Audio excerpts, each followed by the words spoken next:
Did you hear about the man who sold the Eiffel Tower twice? Now that's a story that would make even the most skeptical among us raise an eyebrow. Yes, we're talking about Victor Lustig, the infamous con artist who duped people into believing they were buying one of the world's most iconic landmarks. But how did he manage to pull off such a grand deception? Well, that's exactly what we're here to explore.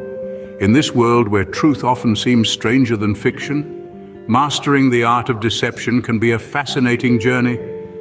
From the compelling art of storytelling, the subtle nuances of body language, to the delicate balance of emotional appeal and the element of surprise, deception is an intricate dance of elements, each as intriguing as the next. And while we don't advocate for dishonesty, understanding these dynamics can certainly give you an edge in navigating the maze of human interactions.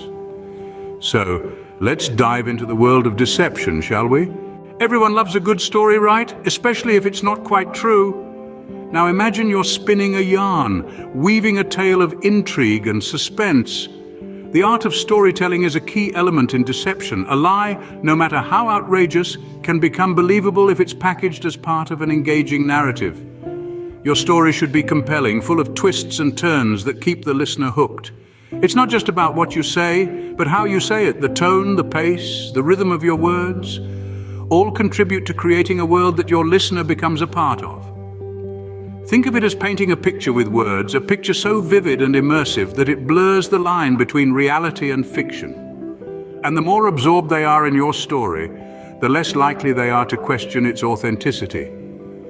Remember, a good story can sell anything, even the Eiffel Tower. Ever heard of the phrase, "Actions speak louder than words"? It's true, especially when you're trying to deceive. You see, body language is a silent orchestra that we all conduct without even realizing. And when it comes to deception, it's like playing first violin in that orchestra. Every gesture, every movement can either boost your credibility or give you away. For example, maintaining eye contact can show confidence, while fidgeting or touching your face might signal nervousness. Remember, too much eye contact can also seem suspicious, so aim for a balance. And what about posture? Standing tall with your shoulders back conveys authority and trustworthiness. Slouching, on the other hand, can make you look insecure or untruthful. Your hands, too, they're important. Use them to emphasize points, but don't overdo it. Too much hand movement can be distracting.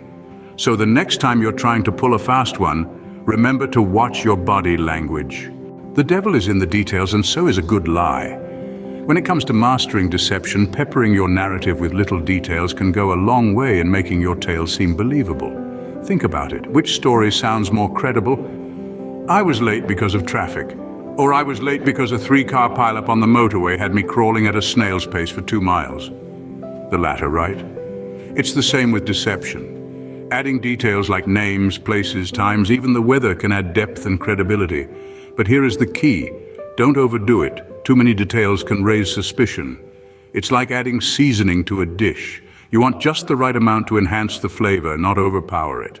So the next time you're spinning a yarn, remember to sprinkle in some details. They're the secret ingredient to a convincing lie. Remember, a well-detailed lie is a convincing lie. Ever cried during a movie? That's emotional appeal at work, and it's a powerful tool for deception. Let's take a moment to delve into the heart of deception, the emotional appeal. It's the secret ingredient that gives your lie a soul, a pulse, and a charming allure. It's the tear in the actor's eye, the quiver in their voice that pulls at your heartstrings and invites you into their reality. When you weave an emotional appeal into your lie, you're not just telling a story, you're painting a picture that resonates with the listener's feelings. It's like adding color to a black and white sketch. It breathes life into your words and makes your story more relatable, more believable. Think about it. We're more likely to believe something that stirs our emotions, aren't we? The laughter, the tears, the anger, they all add a layer of authenticity to your deception. So the next time you're spinning a tale, don't forget to tug at those heartstrings. Ever been caught off guard by a lie? That's the element of surprise at work. Now you might be wondering, how does surprise fit into the art of deception? Well, let me enlighten you. Surprise is like the secret sauce to a delicious lie. It's that unexpected jolt that throws off your mental balance, making you more susceptible to believing what you're being told. Picture this. You're in a mundane meeting, the same old reports, the same old projections, and suddenly someone drops a bombshell of a statement. You're startled, your guard is down, and in that moment you're more likely to accept what's being said without questioning. That's the power of surprise. It's like the magician's trick, diverting your attention just as the lie is slipped in. So if you're looking to master the art of deception, don't underestimate the element of surprise. Remember, a well-timed surprise can make any lie seem believable. Ever laughed so hard you forgot to question what you were told? That's the power of humor in deception. You see, humor is like a magic trick. It distracts and dazzles, allowing the magician, or in this case the deceiver, to slide their lie right under your nose. It's a masterful tool, really. Take this for instance. Have you ever heard of the joke about the invisible man? No? Well, you wouldn't see him coming, would you? Just like a well-crafted lie. Humor disarms skepticism, and we're more likely to accept what we're told when we're chuckling away. It's a psychological sleight of hand, making the implausible seem plausible, the untrue true. But remember, comedic timing is everything. A poorly timed joke can raise suspicion, so practice your punchlines and perfect your delivery. So the next time you're trying to deceive, remember to crack a joke or two. Ever believed a lie just because of how confidently it was told? That's the power of confident delivery. Confidence is the secret sauce that makes even the most outrageous of tales sound credible. It's the boldness in the voice, the certainty in the words, the unwavering look in the eyes. All these are the hallmarks of a confident delivery. Think about it, when someone speaks with confidence, they create an aura of authority, a sense of trust. It's this trust that makes us lower our guard and accept what they're saying, even if it's a complete fabrication. The key here is to maintain that confidence consistently throughout your story. Remember, doubt breeds doubt. If you falter, your audience may start questioning the validity of your narrative. And that's why confident delivery is such a crucial part of deception. It's the tool that can turn a simple lie into a believable narrative. Remember, a confident lie is a convincing lie. Ever wondered why some people are just so good at lying? Well, practice makes perfect. Just like any other skill, deception requires practice. It's not about telling lies all the time, but rather honing your ability to create believable narratives. It's about training your mind to think quickly, to improvise on the spot, to weave intricate details into your stories. It's about learning to read people's reactions, to adjust your delivery based on their response. You need to become adept at controlling your body language, maintaining eye contact, and projecting confidence. It's a game of chess, really, where you need to anticipate your opponent's moves and plan your own accordingly. Remember, it's not about lying for the sake of lying, but about understanding the art of deception. You never know when this skill might come in handy. So if you want to master deception, you better start practicing. But remember, every lie has a price, and sometimes it's a price too steep to pay. While deception can seem like a handy tool in the short term, it's vital to consider the potential fallout. Lies, even small ones, can chip away at the trust others place in you. Imagine a mirror. Each lie is like a tiny crack. And over time, these cracks can shatter the mirror of trust beyond repair. That's a heavy price to pay, isn't it? Not just that, deception can also strain relationships. The moment someone feels deceived, they retreat, they second guess, they question.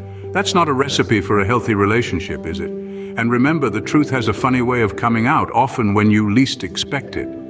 The aftermath, a cascading domino effect of mistrust, hurt, and regret. So, before you tell that next lie, ask yourself, is it really worth it? Enjoying the video so far? Don't forget to hit the like button and subscribe to our channel. Your support helps us create more content like this.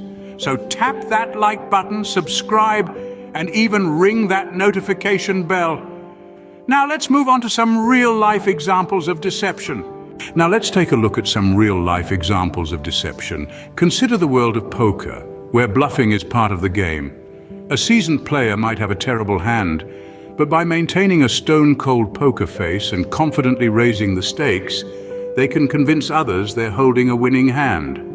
Or take the art of storytelling. Ever heard of Baron Munchausen? This 18th century nobleman was famous for his wildly exaggerated tales of his own adventures.